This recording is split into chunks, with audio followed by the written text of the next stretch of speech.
সেই পাখণ্ডকেইজনক চিনি পোৱা আমাৰ দৰকাৰ কি? একো কামেই নাই। সিদ্ধাৰ্থক চিনি পাবলৈ মোৰ দৰকাৰো নাই, কাৰণ অসম চৰকাৰখনে এনেকুৱাকৈ মানে সুৰক্ষা দিছে।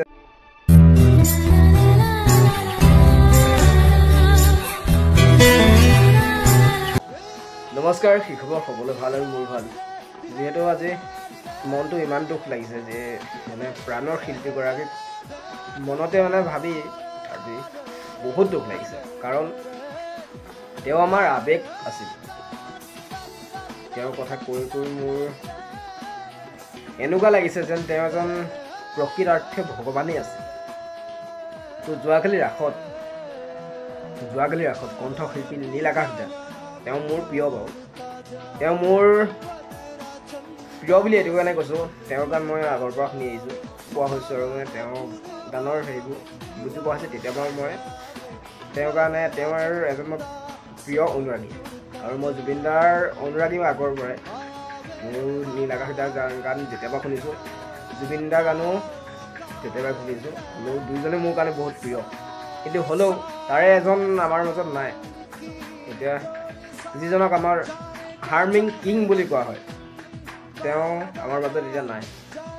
যোৱাকালি নলবাৰীৰ ৰাসলৈ গৈছিল। ৰাসলৈ যাওঁতে তেওঁ কোঁৱৰে মায়াবিনী গীতটো যি ধৰণে গাইছে, আপোনালোকে দেখিলে মানে এনেকুৱা লাগিব নাই সঁচাকৈ তেওঁ ভগৱানে আছিল। এনেকুৱা ধৰণৰ পৰিস্থিতি হৈ আছিলে।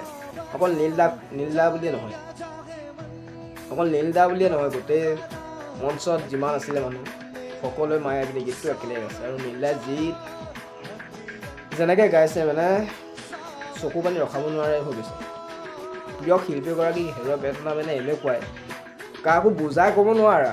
আৰু এতিয়া অসমবাসী গোটেই মানে আগলৈ যাব নোৱাৰা হৈ আছে, পিছলৈ যাব নোৱাৰা হৈ আছে, কাৰণ এতিয়া জুবিন দাৰ নামত বহুত পলিটিক্স হ'বলৈ লৈ আছে। কাৰণ আমি বহুত দিনেই হ'ল, আমাৰ এতিয়া এমাহ পাৰেই হ'ল জুবিন দাক ন্যায় বিচাৰি আজিৰ পৰ্যন্ত জুবিন দাক ন্যায় পোৱা নাই। কাৰণ যে কি পাখণ্ডই আমাক জুবিন দাক মাৰিছিলে, তেওঁলোক এতিয়ালৈকে বাক্সা জেলত সোমাই আছে। মানে আমাৰ অসম আৰক্ষী আৰু অসম চৰকাৰখনে এনেকুৱাকৈ মানে সুৰক্ষা দিছে যে তেওঁলোকক এতিয়া একো কৰিব নোৱাৰে। মানে তাৰ ভিতৰত গৈ আমাৰ এনেকুৱা নাগৰিক এজনে গৈ একো এটা কৰিব নোৱাৰে। এনেকুৱা ধৰণকে মানে সুৰক্ষা দি আছে। তেওঁলোকক একচুৱেলি মানে সুৰক্ষা মানে এইটো কাৰণে দিছে, তেওঁলোক আমাৰ কাৰণে বা নৰ্থ ইষ্ট ফেষ্টিভেল পাতিব পাৰিব সেইকেইজনৰ কাৰণে দি আছে। কিন্তু যিকেইজন নৰ্থ ইষ্ট ফেষ্টিভেল আৰু জুবিন দাৰ মেনেজাৰ আছিল, সেইকেইজনটো আমাৰ অসমৰ নাছিল। সিদ্ধাৰ্থ শৰ্মা সেইজনটো আমাৰ অসমৰে নাছিল, ৰাজস্থান নে ক'ৰ আছিল, হয়নে?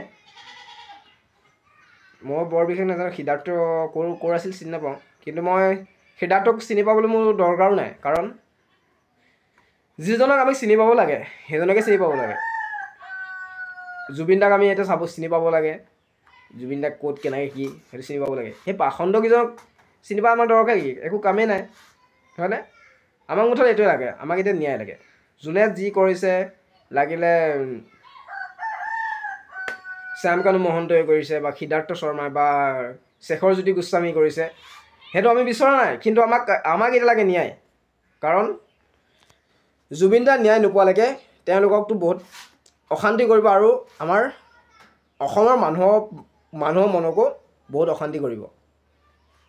আমাৰ মাননীয় মুখ্যমন্ত্ৰী হিমন্ত বিশ্ব শৰ্মা ছাৰকো অনুৰোধ জনাইছোঁ, অতি সোনকালে আমাক ন্যায় দিয়ক, জুবিন দাৰ ন্যায় দিয়ক। না আমাক অৰুণোদয় আঁচনি লাগে, না আমাক ৰেচন কাৰ্ডৰ দালি চেনি নিমখ লাগে। আমাক এটাই লাগে, আমাক জুবিন দাৰ ন্যায় লাগে। সকলোতে আজিৰ দিনতো সকলোৱে এতিয়া জুবিন দাৰ ন্যায় বিচাৰি আছে। আপুনি মনে মনে বহি আছে কিয়? আপুনি এইটো নাভাবিব মই মনে মনে বহি থাকিম, ৰাইজো মনে মনে বহি থাকিব, কিন্তু সেইটো নহয়। আপুনি এইটো ভুল ভাবিছে, একদমেই ভুল ভাবিছে এইটো। কাৰণ 26ত যদি আপোনাক গাদী লাগে, তেতিয়া আপুনি জুবিন দাক ন্যায় দিব পাৰিব লাগিব। আপুনি ছাৰ্ভিচৰ ভিতৰত আপুনি নিয়াই দিয়ক, আপুনি ছাৰ্ভিচৰ গাড়ী আপুনি পাই যাব। আজিৰ দিনত গাড়ী যাৰ গুৰিত তাৰে পাৱাৰ, কিন্তু নহয়, ৰাইজে চব কৰিব পাৰে। এতিয়া 17 লাখ নে কিমান লাখ নাগৰিকে ৰেচন কাৰ্ডৰ হেৰি পায়, সাহাৰ্য পায়। ৰেচন কাৰ্ড এই নিমখ চেনি দালি সেইকেইটানো কিটো হিচাপত দিছে? সেইটোতো বজাৰ হিচাপতে দিছে।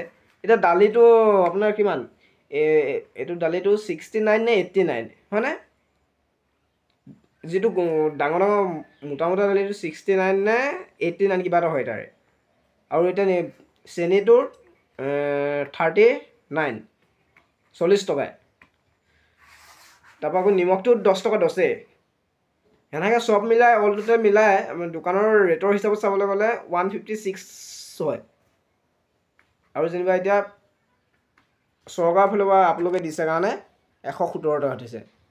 কি আমি 10-20 টকা কি বেছিটো মানে সেইটো আমাৰ কি সেই নেকি, সুলভ মূল্য নেকি? সেইটোতো সুলভ মূল্য কেতিয়াও হ'ব নোৱাৰে। কাৰণ আপুনি সুলভ মূল্য নাগৰিকৰ কাৰণে কিছু সহায় কৰিছোঁ বুলি কৈছে, কিন্তু ক'ত কৰিছে? তাতোতো আপুনি একো কৰা নাই। তাত আপুনি দালিটো যিটো ৰেটত লৈছে সেইটো আজিকালি দিনত চাবলৈ গ'লে মানে পাইকাৰী ৰেটত আপুনি ডাঙৰ দোকানত যাওক, তাতকৈ কমতহে পাব। 1 কেজি দালি তাতকৈ কমত পালে 1 কেজি দালি নাই কমেও এতিয়া কিমান 60-55 পায়।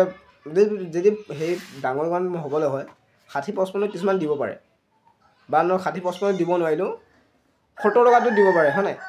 কিন্তু আপুনিতো 89 নে কিমান লৈছে, বা 79 কিবা এইটো সেনেকুৱা লৈছে। এতিয়া সেইটো কি সুলভ মূল্য হ'ল নেকি? সেইটোতো সুলভ মূল্য একো হোৱা নাই।